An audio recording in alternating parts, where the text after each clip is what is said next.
Hello friends, இன்றைக்கி நம்ம கருப்பு கவுனி அரிசி தோசை எப்படி ரெடி பண்ணுறதுன்னு பார்க்கலாம். அதுக்கு நான் கருப்பு கவுனி அரிசியை 4 கப் அளவு எடுத்து வச்சுருக்கேன். இப்போ இதை நல்லா வாஷ் பண்ணிவிட்டு ஒரு 8 மணி நேரம் நல்லா சோக் பண்ணிக்கலாம்.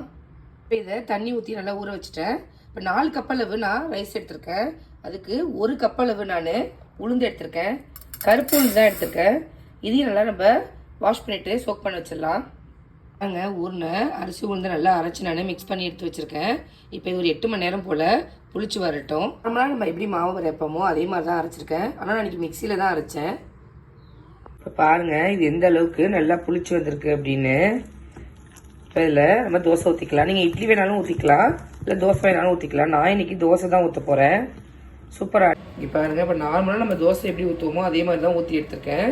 சூப்பரான கருப்பு கவுனி அரிசி தோசை ரெடி ஆகிடுச்சு. இதில் நிறைய ஹெல்த் பெனிஃபிட்ஸ் இருக்குது. நீங்களும் இதே மாதிரி உங்கள் வீட்டை செஞ்சு பார்த்துட்டு எப்படி இருக்குது அப்படிங்கிறத கமெண்ட் பண்ணுங்கள். நான் போடுற ரெசிபீஸ்லாம் உங்களுக்கு பிடிச்சிருந்தா நம்ம சேனலை லைக், ஷேர் அண்டு சப்ஸ்கிரைப் பண்ண மறக்காதீங்க. தேங்க்யூ.